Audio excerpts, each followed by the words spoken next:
Efraim dirá: que tenho mais a ver com os ídolos? Eu o ouvi e o observei. Sou como um abeto verde, de mim se acha o teu fruto. Oséias capítulo 14, versículo 8. Esta passagem contrasta muito vividamente com o que Efraim havia dito anteriormente, conforme está registrado na parte inicial da profecia de Oséias. Se você abrir o 2º capítulo e o 5º versículo, encontrará esse mesmo Efraim dizendo: irei atrás dos meus amantes, que me dão o meu pão e a minha água, a minha lã e o meu linho, o meu óleo e a minha bebida.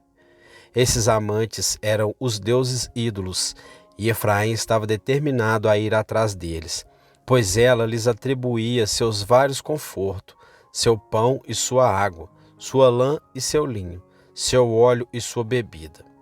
Efraim estava tão desesperadamente decidida a ir atrás de seus ídolos que Deus teve muito trabalho para arrastá-lo para longe deles, pois o 2º capítulo continua: portanto, eis que cercarei o teu caminho com espinhos e farei um muro para que ela não encontrará os seus caminhos. E ela seguirá os seus amantes, mas não os alcançará. Então, veja você, esse povo estava desesperadamente determinado a seguir ídolos. Contudo, antes que a profecia termine, encontramos esse mesmo Efraim dizendo: que tenho mais que fazer com os ídolos? Que mudança a graça de Deus opera no coração, inverte a ação de toda a maquinaria do nosso ser, coloca não para sim e sim para não. É uma mudança radical. Aquilo que odiamos, passamos a amar, e aquilo que amávamos, passamos a odiar. Enquanto dissemos a respeito disto e daquilo, e eu irei, a graça de Deus nos faz mudar nossa nota e dizemos: eu não farei. Pela graça de Deus, não agirei como disse que faria. Pois o que mais tenho que fazer com os ídolos? No início desse discurso, gostaria de colocar a cada um a quem me dirijo esta pergunta: você, meu amigo, já experimentou esta grande e total mudança? Lembre-se, se ainda não fez, é imperativamente necessário que o faça se desejar ser contado entre o povo do Senhor. Vocês devem nascer de novo, e esse nascer de novo não é a evolução de alguma coisa boa em você que já está escondida, mas a colocação em você de algo que não está lá. É a sua libertação da morte no pecado. É uma mudança em você tão grande quanto a que foi operada na pessoa de nosso Senhor Jesus, quando, depois de jazar morto na sepultura, ele foi trazido à vida. Nada menos que este novo nascimento, esta ressurreição, esta mudança completa, total e radical fará com que vocês se encontrem para entrar no céu. Você não tem o direito de esperar que algum dia estará dentro dos portões de pérola, a menos que tenha sido criado de novo em Cristo Jesus. Aquele que está sentado no trono diz: eis que faço novas todas as coisas, e ele deve torná-lo novo. Ou então, no novo reino, onde há um novo céu e uma nova terra, você nunca poderá entrar. Não, você nem pode ver este reino, pois as palavras do nosso Senhor são tão verdadeiras hoje como quando ele disse a Nicodemos: a menos que um homem nasça de novo, ele não pode ver o reino de Deus. Deixe que esse pensamento perscrutor permaneça com você e o experimente. Mas agora vou levá-lo imediatamente às palavras do texto, para que possamos pensar na mudança que foi operada em Israel ou em Efraim. Consideramos primeiro o caráter dessa mudança. Efraim dirá: que tenho mais a ver com os ídolos? Então, em segundo lugar, observemos a causa desta mudança e, em terceiro lugar, o efeito desta mudança. Primeiro, devemos considerar o caráter dessa mudança. Efraim estava obcecado por sua idolatria. Os israelitas nunca se contentaram com ídolos de um tipo. Foram a Moabe, ao Egito, à Filístia, à Assíria, aos hititas e a quaisquer outros povos para pedirem ídolos emprestados. introduziram novos ídolos de países distantes, nunca ficaram satisfeitos com o número de suas imagens. Contudo, agora, quando Deus operou efetivamente em seus corações, eles dizem uma só voz falando por todos: o que mais tenho que fazer com os ídolos? Observe que essa mudança foi muito calorosa e espontânea.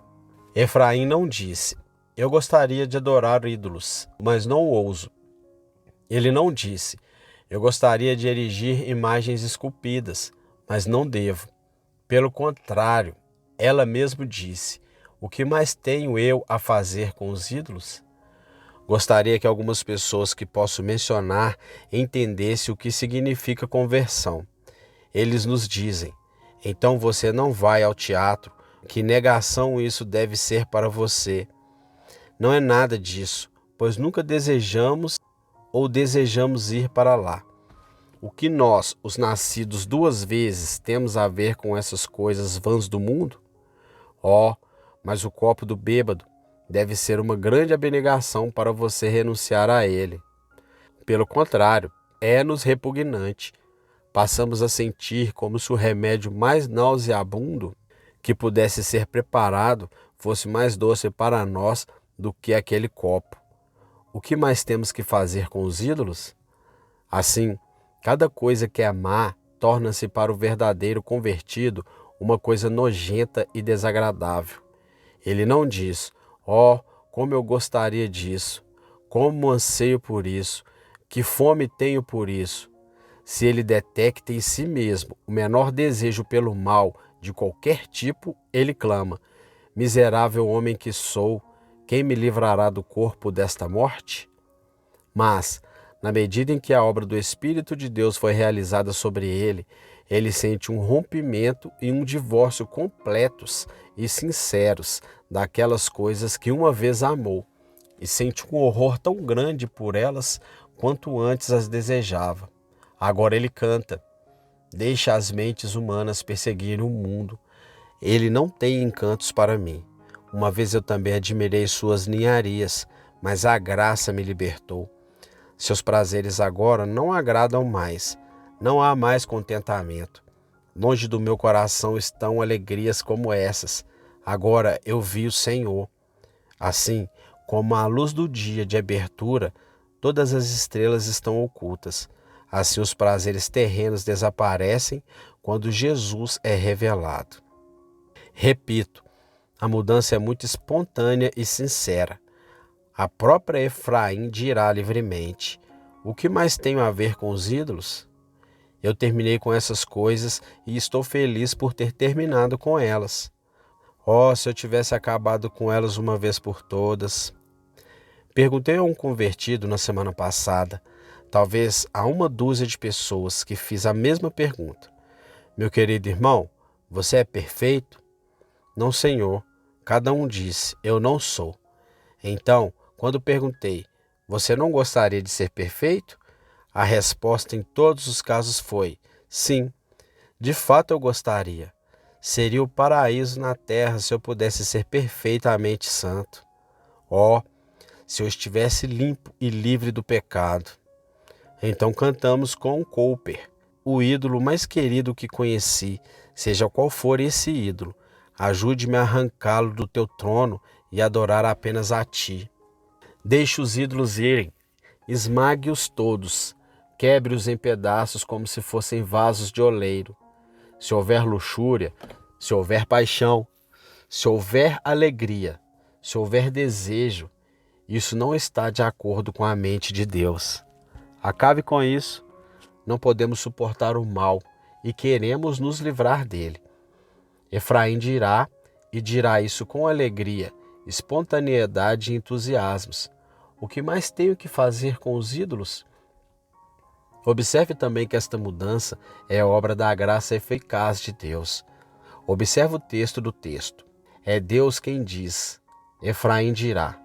Talvez você me pergunte: você não disse que Efraim disse isso voluntariamente, espontaneamente, de todo o coração e de livre e espontânea vontade? Sim, é isso mesmo. Mas o Espírito Santo, sem violar a liberdade da vontade do homem, é o mestre dessa vontade. Costumava haver grandes guerras e lutas entre o povo cristão sobre o livre arbítrio e a livre graça, e quando leio os relatos dessas controvérsias, fico impressionado. A grande quantidade de verdade que foi falada de ambos os lados quando ouço um homem afirmar veemente que, se há alguma coisa boa, é tudo da graça de Deus. Sei que é assim.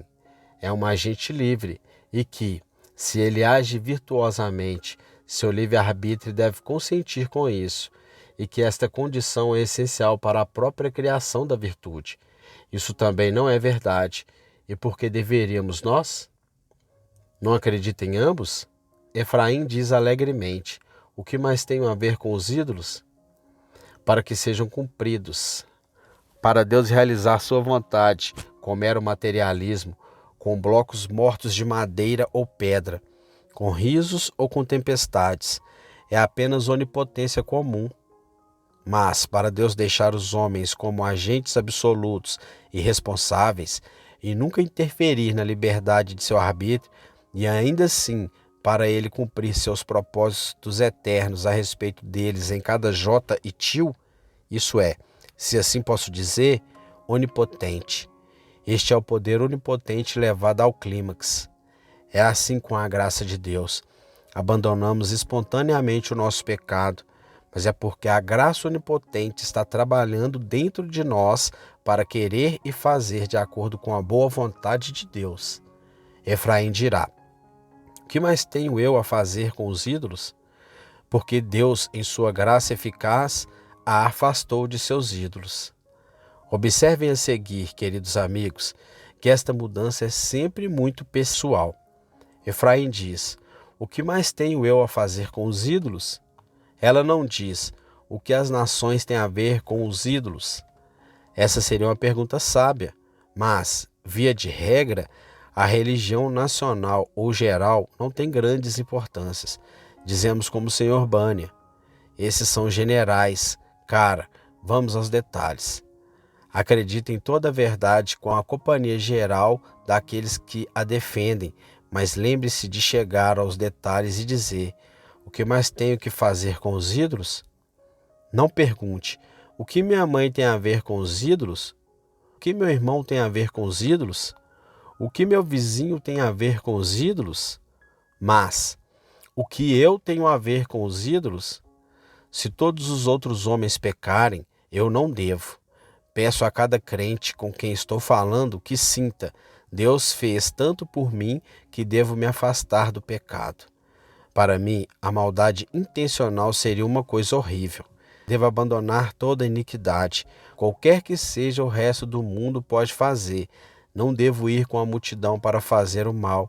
Devo detestar isso e deixá-lo.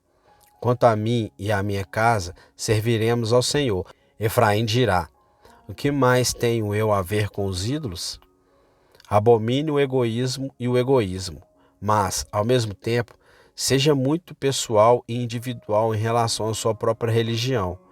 Você nasceu sozinho e morrerá sozinho, e precisa nascer de novo individual e pessoalmente, e deve chegar a uma transação pessoal entre você e Deus, para que você possa dizer por si mesmo, como fizemos em nosso canto: está feito, a grande transação está feita. Eu sou do meu Senhor e Ele é meu. Ele me atraiu e eu segui em frente, encantado para confessar a voz divina. Alto céu que ouviu o voto solene. Esse voto renovado ouvirá diariamente, até na última hora da vida eu me curvo e abençoo na morte um vínculo tão querido. O que mais tenho que fazer com os ídolos? A mudança aqui implícita deve ser espontânea e sincera. Deve ser o resultado da graça divina e deve ser pessoal. E então, queridos amigos, também deve ser uma mudança verdadeiramente arrependida. O que mais tenho que fazer com os ídolos? Há nessa questão uma confissão de que o orador já teve a ver com ídolos. Deixe que o tempo passado seja suficiente para termos realizado a vontade da carne. Irmãos, se você está decidido a servir a Deus através da sua graça, ainda assim, antes de começar esse serviço, Lembre-se de como você serviu ao diabo no passado. Não abandone seu antigo caminho sem muitas lágrimas de arrependimento e muitos rubores de profunda humilhação, pois o que quer que você faça no futuro, você não poderá desfazer o passado. Seu tempo desperdiçado, suas faculdades feridas, seu Deus irado, seus amigos ao seu redor, influenciados para o mal ou por seu exemplo, você não pode apagar tudo isso. Portanto, pelo menos fique um pouco e derrame lágrimas de penitência sobre os túmulos de seus pecados mortos e peça a Deus que o ajude a sentir que você está farto de seus maus caminhos, pecados e negligências. E diga: o que mais tenho que fazer com os ídolos? Já tive muito a ver com eles, ó Satanás, ó mundo. Eu te servi por muito tempo. E agora, meu Deus, com profundo arrependido por todo o passado, viro o meu rosto para ti. Essa mudança também deve ser, queridos amigos, ao longo da vida. Observe duas palavras em nosso texto. Que tenho mais que fazer com os ídolos? Onde a graça de Deus realmente converte um homem. Ele não é convertido apenas durante o próximo trimestre de um ano, com a possibilidade de cair em desgraça posteriormente. Esta é uma conversão humana que pode sempre chegar ao fim. Mas se Deus o converte, você nunca poderá deixar de ser convertido. Como a conversão é obra do Espírito de Deus, é claro que ela precisa do mesmo poder para desfazê-la como antes. Aquele que fez de você um cristão irá mantê-lo como cristão. E a menos que alguém mais forte do que ele entre e desfaça seu trabalho, você nunca mais retornará aos seus antigos ídolos. Onde Deus começa sua obra graciosa, essa obra ele completará, pois ao redor dos objetos de seu amor, todo poder e misericórdia se encontram. Um homem pode se arrepender de sua obra e falhar em sua intenção. Deus está acima do poder da mudança. Ele nunca pode se arrepender. Cada objeto de seu amor certamente alcançará a meta celestial, pois nem o pecado, nem Satanás podem destruir a alma lavada pelo sangue. Oh, como adoro pregar esta gloriosa doutrina da salvação eterna, a salvação que só leva você até um pouquinho do caminho para o céu. Nunca pensei que fosse digna de minha aceitação, não a teria como um presente e nunca pensei que valesse a pena pregar para você. Lembro-me de ouvir um dos pregadores do avivamento dizer que há alguns que vão na estrada para o céu e simplesmente pegam uma passagem para a próxima estação. Então eles descem e pegam uma nova passagem e voltam correndo para o trem. E assim eles continuam. Mas disse um homem: quando comecei, comprei uma passagem até o fim. Essa é a maneira de viajar para o céu. Quando você começar, compre o ingresso até o fim. Ouça essas palavras de Cristo. As minhas ovelhas ouvem a minha voz, e eu conheço-as, e elas me seguem, e dou-lhes a vida eterna, e nunca hão de perecer, e ninguém as arrebatará da minha mão. Pai que os deu a mim é maior que todos, e ninguém é capaz de arrancá-los da mão de meu Pai. Ouça também as palavras de nosso Senhor à mulher samaritana. Quem beber desta água tornará a ter sede, mas quem beber da água que eu lhe der, nunca mais terá sede. Mas a água que eu lhe der ficará em uma fonte de água a jorrar para a vida eterna. Ó, meus irmãos, Deus não brinca de salvar homens. Primeiro, fazendo o trabalho e depois desfazendo-o. Se ele te salva, você está salvo. Aquele que crer e for batizado será salvo. Aí está o evangelho que fomos enviados para pregar a vocês, de modo que, uma vez convertido, verdadeiramente convertido, você dirá: o que tenho mais a ver com os ídolos? Talvez alguém pergunte: sim, mas alguns professas não voltam atrás. E você diz que, se os homens, depois de fazerem profissão de religião, viverem em pecado, eles serão salvos? Certamente não dizemos nada disso. Dizemos, pelo contrário, que se verdadeiramente convertidos, não viverão em pecado, mas se a obra da graça for realizada neles, serão guardados do pecado. Ou se, por meio da tentação repentina, caírem, serão rapidamente restaurados. Chorando e suspirando, eles serão trazidos de volta ao bom caminho. Nunca dissemos que os homens poderiam viver em pecado e ainda assim ir para o céu. Essas foram conversas condenáveis, impróprias para um cristão proferido. Mas aquele que é verdadeiramente salvo, é salvo de uma vez por todas e pode dizer: o que tenho mais a ver com os ídolos? Durante o resto da sua vida, ele terá acabado com eles. Ele os terá abandonado. Eles queimarão seus barcos atrás de si, para nunca mais voltar ao país que abandonou de uma vez por todas. Esta é uma salvação que vale a pena ter. Portanto, rogo-lhe que creia no Senhor Jesus Cristo e seja participante dele. Mais uma vez, observe que esta é uma mudança muito completa. O que mais tenho que fazer com os ídolos? Ó, vocês que acabaram com os ídolos, lembre-se de que vocês também acabaram com os templos dos ídolos. Vocês acabaram com os falsos sacerdotes. Vocês acabaram com o fio sagrado, outros símbolos idólatras. Vocês acabou com tudo relacionado à idolatria. Vocês, que antes eram bêbados, acabaram para sempre com as tavernas e o copo do bêbado. Você, que já foi lascivo, se a graça de Deus te mudou, o que você tem a ver com a fornicação? O que você tem a ver com qualquer tipo de impureza? Você que antes era desonesto, se a graça de Deus o mudou, o que você tem a ver com os truques do comércio? O que você tem a ver com as falências fraudulentas? O que você tem a ver com as trapaças e mentiras?